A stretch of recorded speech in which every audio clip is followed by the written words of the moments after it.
la heredera de Ashcroft Hall. En octubre de 1888, recibí una carta procedente de un despacho jurídico de Northumberland. Un pariente lejano, al que jamás había conocido, acababa de morir y, tras una larga investigación genealógica, los abogados aseguraban que yo era la única heredera de su patrimonio. Hasta entonces, apenas había oído mencionar el apellido Ashcroft. Lo recordaba vagamente de algunas conversaciones familiares mantenidas en voz baja durante mi infancia. Siempre que preguntaba quiénes eran, la conversación terminaba poco después. La herencia incluía una extensa propiedad llamada Ashcroft Hall, una mansión situada en la costa norte de Inglaterra. Durante las semanas siguientes, comprobé la documentación y descubrí que todo era perfectamente legítimo. La casa existía. Había pertenecido a la familia Ashcroft durante generaciones y ahora me pertenecía a mí. 2 semanas después, atravesaba los páramos de Northumberland en dirección a una propiedad cuya existencia desconocía hasta hacía apenas unos días. Aquel viaje cambió mi vida. La primera señal de que había cometido un error apareció antes incluso de llegar a la mansión. El pueblo de Ravenshire apareció entre la niebla cuando el sol comenzaba a ocultarse tras las colinas. Apenas vi a unas pocas personas caminando por las calles desiertas, pero bastó con mencionar el nombre de Ashcroft Hall para que el ambiente cambiara. Un hombre dejó de hablar a mitad de una frase. Una mujer bajó la vista y aceleró el paso. La anciana que barría la entrada de una tienda se santiguó al escucharme y permaneció observándome en silencio durante varios segundos. Cuando por fin habló, su voz sonó extrañamente apagada. Entonces, ya la han llamado. Después se dio media vuelta y regresó al interior sin añadir una sola palabra más. A medida que avanzábamos hacia el norte, los caminos se volvían más estrechos y las aldeas más escasas. Los páramos se extendían hasta donde alcanzaba la vista y el viento parecía soplar sin encontrar obstáculo alguno. Incluso el cochero, que al principio se había mostrado hablador, fue quedándose en silencio conforme nos acercábamos al destino. Ashcroft Hall emergió finalmente entre la bruma, oscura e inmóvil sobre los acantilados. El cochero dejó mi equipaje junto a la entrada principal y comenzó a subir de nuevo al carruaje casi antes de que hubiera terminado de bajar. Le ofrecí una moneda extra por las molestias del viaje, pero la rechazó. «Quédesela», dijo mientras evitaba mirar hacia la casa. Después hizo girar los caballos y desapareció por el camino sin volver la vista atrás. Antes de que pudiera llamar a la puerta, ésta se abrió lentamente desde el interior. La mujer que apareció al otro lado rondaba los 70 años. Vestía de negro riguroso y su cabello blanco estaba recogido con una severidad casi militar. Lo que más me llamó la atención fueron sus ojos. Parecían observarme con el reconocimiento de quien lleva mucho tiempo esperando una visita. «Bienvenida a Ashcroft Hall, señorita Whitmore». Durante unos segundos me limité a mirarla. «¿Cómo sabe quién soy?» Una leve sonrisa apareció en sus labios. La estaba esperando. El interior de la mansión resultó aún más inquietante que el exterior. Esperaba encontrar polvo, humedad y señales de abandono, pero todo estaba impecable. Las alfombras parecían recién cepilladas, los relojes funcionaban y la madera brillaba bajo la luz de las lámparas. Aquello no tenía sentido. Una sola anciana difícilmente podía mantener una propiedad tan inmensa en semejantes condiciones. Mientras recorríamos los pasillos, empecé a fijarme en los retratos que cubrían las paredes. Había decenas, quizá centenares, Hombres, mujeres, ancianos, militares y jueces observaban desde cada rincón de la casa. Tardé varios minutos en comprender qué era lo que me inquietaba de aquella colección. Después caí en la cuenta. No había un solo niño. ¿No había niños en la familia? Martha redujo el paso durante apenas un instante. «Hubo algunos, señorita». La respuesta fue tan breve que tardé unos segundos en comprender que no pensaba añadir nada más. Continuó avanzando por el pasillo con la lámpara en la mano y yo la seguí en silencio, aunque aquella extraña ausencia ya se había instalado en mi cabeza. Aquella noche me alojaron en una habitación situada en el ala oeste de la casa. El dormitorio era amplio, elegante y sorprendentemente acogedor para tratarse de una mansión tan antigua. Aún así, me resultó imposible sentirme cómoda. Había algo en Ashcroft Hall que escapaba a toda lógica. La casa parecía habitada y abandonada al mismo tiempo. Cada estancia estaba impecable. Sin embargo, la sensación que transmitía era la de un lugar donde el tiempo llevaba décadas detenido. Antes de acostarme me acerqué a la ventana.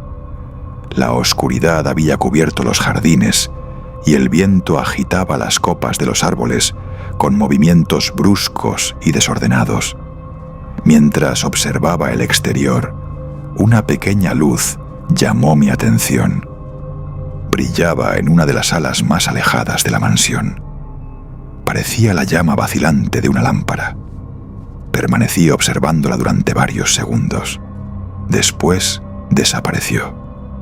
A la mañana siguiente habría podido convencerme de que lo había imaginado, pero aquella misma noche pregunté a Martha durante la cena. La anciana dejó los cubiertos sobre la mesa y me observó durante unos instantes. «Eso es imposible, señorita. Esa parte de la casa lleva cerrada más de 30 años. No añadió nada más, y yo tampoco.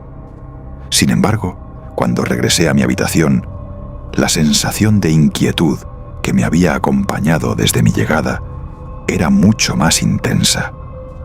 Pero aún así estaba tan cansada que decidí no darle más vueltas. No sé cuánto tiempo llevaba dormida cuando un ruido me despertó. Abrí los ojos y permanecí inmóvil en la oscuridad. Durante unos segundos pensé que había sido un sueño. Entonces lo escuché otra vez. Alguien caminaba en el piso superior. Los pasos avanzaban despacio, con una calma inquietante, recorriendo el techo sobre mi habitación de un extremo a otro. No sonaban como los movimientos ocasionales de una casa antigua, ni como los de un animal atrapado entre las vigas. Sonaban exactamente como los pasos de una persona. Contuve la respiración mientras los escuchaba. Finalmente, se detuvieron justo encima de mí. El silencio que siguió resultó aún peor. Permanecí esperando, con la mirada fija en la oscuridad del techo, hasta que un nuevo sonido recorrió la habitación. Algo rozó la madera con un chirrido apenas perceptible, tan suave que al principio dudé haberlo oído. El ruido avanzó durante varios segundos antes de desaparecer. Aquella noche tardé mucho tiempo en volver a dormirme. A la mañana siguiente decidí explorar la mansión con mayor detenimiento. Necesitaba distraerme de las ideas que habían ocupado mi mente durante toda la noche y convencerme de que existía una explicación razonable para todo aquello. Fue entonces cuando encontré por primera vez el nombre de Beatrice Ashcroft. Aparecía escrito en un antiguo árbol genealógico, conservado en una pequeña biblioteca situada en el ala oriental de la mansión. No fue el nombre lo que llamó mi atención, sino el estado en que se encontraba.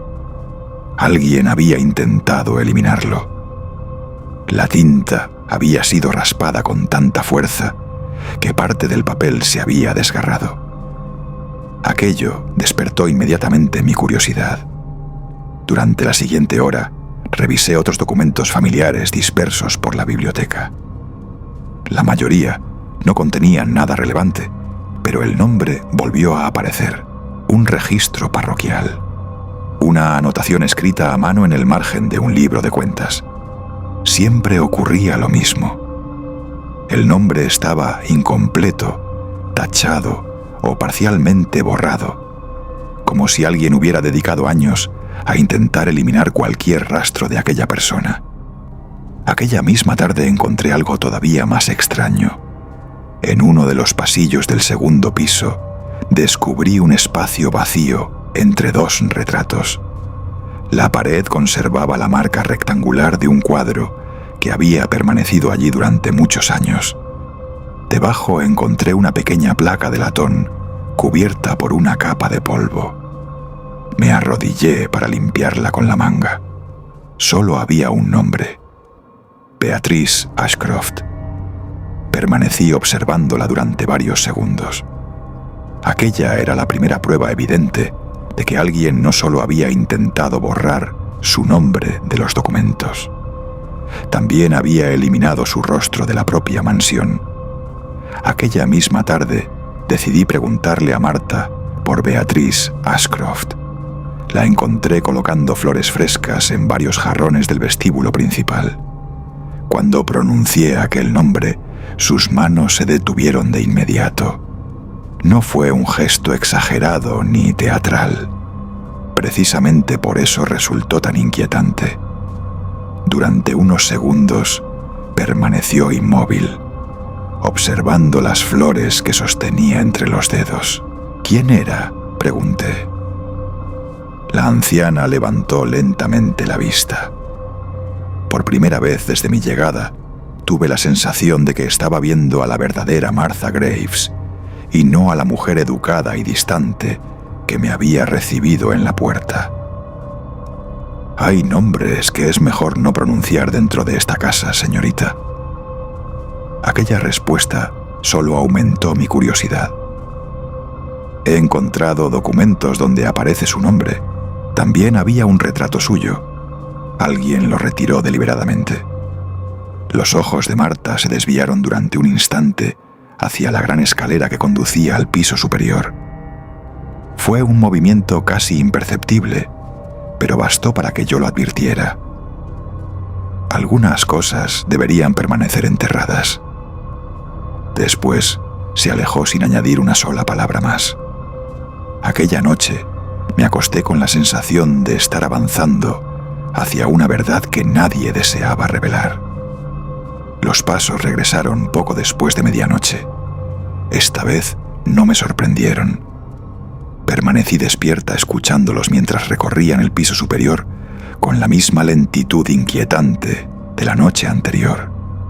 Sin embargo, hubo algo diferente. Los pasos no se detuvieron sobre mi habitación. Continuaron avanzando por el corredor y terminaron alejándose hacia una de las salas más antiguas de la mansión. Durante varios minutos permanecí escuchando. Después me levanté, tomé la lámpara y salí al pasillo. Fue entonces cuando la vi. Una figura femenina permanecía al final de la galería. No pude distinguir sus rasgos. La distancia era demasiado grande. Solo vi una silueta clara destacando entre la oscuridad del corredor. Permaneció inmóvil durante varios segundos. Observándome, después giró lentamente y desapareció tras una esquina. El miedo me decía que regresara a mi habitación. La curiosidad me obligó a seguir avanzando. Cuando llegué al lugar donde había desaparecido, encontré una puerta entreabierta que estaba segura de no haber visto durante el día. Empujé la hoja de madera y accedí a una estancia cubierta por décadas de abandono. La estancia parecía haber permanecido cerrada durante décadas. Una gruesa capa de polvo cubría los muebles y las cortinas permanecían corridas, impidiendo que entrara la luz de la luna. El aire olía a humedad, madera envejecida y algo más difícil de identificar. Un olor antiguo encerrado durante demasiado tiempo entre aquellas paredes. Recorrí la habitación lentamente. sobre una pequeña cómoda, encontré varios espacios vacíos, donde antes debieron descansar fotografías o retratos. En una estantería faltaban numerosos libros. Los huecos resultaban demasiado evidentes para ser fruto del azar. Dentro de uno de los cajones encontré una pequeña caja de madera. La cerradura estaba rota y la tapa cedió con facilidad cuando la abrí. En su interior descansaba un medallón de plata. Al abrirlo, encontré un retrato diminuto de una joven de cabello oscuro y expresión serena. El paso de los años había deteriorado parcialmente la imagen, pero todavía podía distinguirse el nombre grabado en el reverso: Beatriz. Aquella era la primera vez que veía su rostro y también la primera vez que tuve la sensación de que alguien me observaba desde el pasillo. Levanté la vista hacia la puerta, pero no había nadie. Regresé a mi habitación poco antes del amanecer, llevando el medallón conmigo. Me acosté, pero no conseguí dormir. Cada vez que cerraba los ojos, volvía a ver el rostro de aquella joven y la extraña sensación que había experimentado en la habitación abandonada. Había algo profundamente triste en aquella imagen, algo que me resultaba imposible explicar. Cuando finalmente amaneció, decidí regresar a la estancia para continuar investigando. Sin embargo, al abrir el cajón donde había guardado el medallón durante la noche, descubrí que había desaparecido. Revisé la habitación varias veces. Después, inspeccioné el equipaje, volví a comprobar los cajones e incluso levanté las sábanas de la cama. Pero el medallón ya no estaba. Recorrí la habitación con una atención mucho mayor que la primera vez, observando cada rincón, cada grieta y cada detalle que pudiera haber pasado inadvertido. Fue entonces cuando descubrí algo extraño. Uno de los paneles de madera que revestían la pared junto a la chimenea parecía estar ligeramente desplazado. La diferencia era casi imperceptible, apenas unos milímetros que rompían la uniformidad del revestimiento, pero resultaba suficiente para llamar la atención de cualquiera que estuviera examinando el lugar con verdadero detenimiento. Me acerqué lentamente y apoyé la mano sobre la superficie envejecida de la madera. Tras unos segundos de duda, presioné con cuidado. El panel cedió con un leve movimiento y dejó al descubierto un pequeño compartimento oculto que había permanecido escondido durante décadas. En su interior descansaban varios papeles amarillentos atados con una cinta descolorida y un cuaderno de tapas oscuras protegido del paso del tiempo por el escondite donde había permanecido oculto durante décadas. Al abrir la primera página encontré una fecha, 1847, y escrito con una caligrafía elegante y perfectamente legible aparecía un nombre: Beatrice Ashcroft. Sin saberlo, acababa de encontrar la única voz que todavía podía contar lo que realmente había ocurrido en Ashcroft Hall. Comencé a leer allí mismo. Las primeras páginas describían una vida tranquila dentro de la mansión. Beatriz se hablaba de los jardines, de los largos paseos por los acantilados y de las estrictas normas que regían cada aspecto de la vida familiar. A medida que avanzaba en la lectura, fui descubriendo también la figura dominante de su padre, Sir Reginald Ashcroft, un hombre obsesionado con el prestigio y la reputación de su apellido.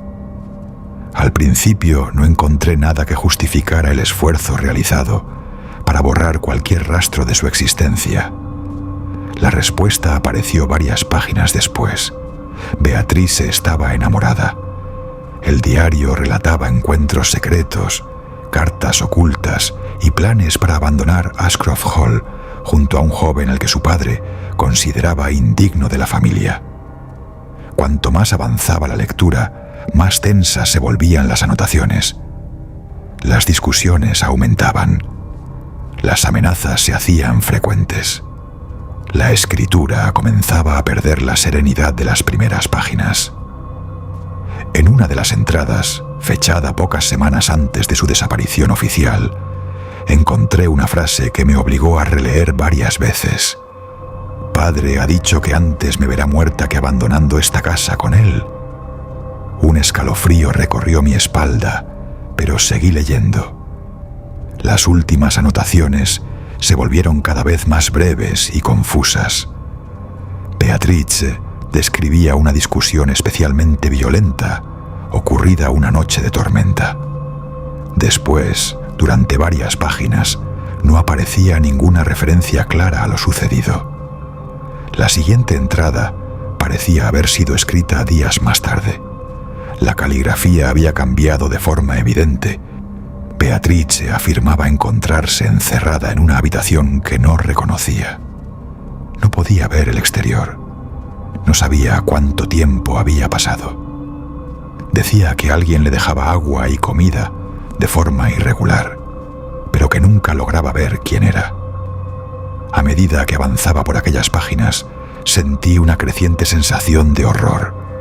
La versión oficial afirmaba que la joven había desaparecido durante una tormenta y que probablemente había caído al mar. Pero aquellas palabras contaban una historia completamente distinta. Beatrice nunca había abandonado Ashcroft Hall. Las últimas páginas resultaban especialmente difíciles de leer. La escritura se volvía cada vez más irregular. Las frases aparecían incompletas y las referencias al hambre, al frío y al paso incierto de los días eran constantes. La desesperación parecía filtrarse entre cada línea, como si la tinta hubiera absorbido el miedo de su autora. La última anotación ocupaba apenas unas pocas líneas. Ya no sé cuántos días han pasado. La puerta sigue cerrada. Si alguien encuentra esto, que sepa que nunca me marché. Cerré el cuaderno lentamente y permanecí varios segundos inmóvil, mientras intentaba asimilar lo que acababa de descubrir. Entonces escuché un sonido procedente del corredor. No fue un crujido de la madera, ni uno de los habituales ruidos de la casa, sino unos pasos lentos, constantes y acompasados, que avanzaban por el pasillo en dirección a la habitación. Cada uno parecía resonar con una claridad imposible en medio del silencio de la mansión, acercándose poco a poco hasta hacerme contener la respiración. Y, por primera vez desde mi llegada a Ashcroft Hall, tuve la certeza de que no estaba sola. Los pasos continuaron acercándose hasta detenerse al otro lado de la puerta. Permanecí inmóvil, con el cuaderno abierto entre las manos y la respiración contenida. Sin embargo, nada ocurrió. Los segundos se alargaron hasta confundirse con el silencio que volvió a adueñarse de la casa, aunque todo parecía haber regresado a la calma. La sensación de estar siendo observada persistía con una intensidad inquietante, obligándome a permanecer alerta, incluso cuando ya no se escuchaba el menor ruido. Finalmente me levanté y avancé hacia el pasillo. No había nadie. La galería se extendía vacía bajo la tenue luz gris que penetraba por las ventanas, iluminando apenas los contornos de los muebles y las paredes envejecidas. A pocos metros de la habitación, descubrí una puerta que jamás había visto abierta, como si alguien la hubiera dejado así deliberadamente para llamar mi atención o para invitarme a seguir un camino oculto dentro de la mansión. Me acerqué con cautela y empujé la pesada hoja de madera. Al otro lado apareció una estrecha escalera que descendía hacia las profundidades de la casa, perdiéndose rápidamente en la oscuridad. Permanecí inmóvil unos instantes, observando aquella abertura secreta y luchando contra la creciente sensación de peligro que me advertía que no continuara. Sin embargo, la curiosidad terminó imponiéndose al miedo. Tras una breve vacilación, Di el primer paso y comencé a descender hacia las sombras. Los escalones desembocaban en un corredor de piedra mucho más antiguo que el resto de la casa. Las paredes estaban cubiertas de humedad y el techo era tan bajo que tuve que inclinar ligeramente la cabeza para avanzar. A medida que me internaba en aquel lugar, la sensación de estar acercándome a una verdad enterrada durante generaciones se hacía cada vez más intensa. Al final del pasillo encontré una puerta reforzada con barras metálicas. La habitación apenas medía unos pocos metros cuadrados y carecía de ventanas, chimenea o cualquier otra salida. Solo había una cama de hierro oxidada y una silla apoyada contra la pared. Frente a mí, recostados en un rincón, descansaban unos restos humanos que el tiempo había reducido a huesos y polvo. Junto a ellos encontré un pequeño medallón de plata, el mismo medallón que había desaparecido de mi habitación. Un escalofrío me recorrió la espalda. No podía existir ninguna explicación razonable para aquello. Mientras observaba los restos, algo llamó mi atención. La pared situada tras ellos estaba cubierta de marcas que al principio confundí con simples arañazos, pero pronto comprendí que formaban palabras.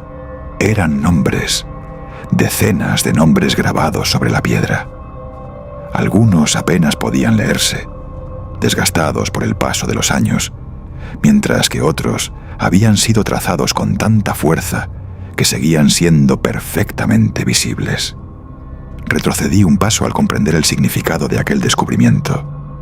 Aquello no era una prisión improvisada para una sola persona, ni el escenario de una tragedia aislada. Había sido utilizado durante años, quizá durante generaciones, como un lugar de encierro y sufrimiento, cuya existencia había permanecido oculta bajo la mansión. Fue entonces cuando sentí una presencia a mi lado. Levanté la vista y vi a la joven del medallón inmóvil junto a la puerta. Su figura era pálida y translúcida, casi desvanecida por la oscuridad, pero su rostro resultaba inconfundible. Beatrice. No parecía enfadada ni amenazante. Tampoco tenía el aspecto aterrador que tantas veces había imaginado. Lo que me perturbó fue la profunda tristeza de sus ojos, una tristeza mucho más inquietante que cualquier gesto de rabia. Permanecimos observándonos en silencio durante unos segundos, hasta que ella dirigió lentamente la mirada hacia los nombres grabados en la pared. Entonces comprendí lo que intentaba decirme. No había guiado mis pasos hasta aquel lugar para que encontrara únicamente sus restos. Quería que encontrara a los demás, a todos aquellos cuya existencia había sido borrada y cuyo recuerdo sobrevivía únicamente en aquellas inscripciones desesperadas. Poco después, su figura comenzó a desvanecerse hasta desaparecer por completo. 2 semanas después, abandoné Ashcroft Hall para informar a las autoridades. Los restos de Beatrice recibieron finalmente una sepultura digna y la investigación reveló fragmentos de una historia mucho más oscura de lo que nadie había imaginado. Sin embargo, aquella no fue la última vez que pensé en ella. La noche anterior a mi partida, encontré el diario abierto sobre mi escritorio, aunque estaba segura de haberlo guardado bajo llave. Me acerqué lentamente y comprobé que las páginas seguían abiertas por la última anotación, pero las palabras habían cambiado. Debajo de la frase que ya conocía, aparecía otra escrita con una tinta oscura que parecía recién trazada. Gracias por encontrarme. Si este relato te ha dejado esa sensación incómoda que no se va, suscríbete al canal y activa la campana para no perderte todo lo que viene. Aquí no todo termina cuando acaba el vídeo. Si te ha gustado, compártelo y déjame en comentarios qué parte se te ha quedado dentro. Me interesa saber hasta dónde te ha afectado. Nos vemos en el próximo video. Gracias.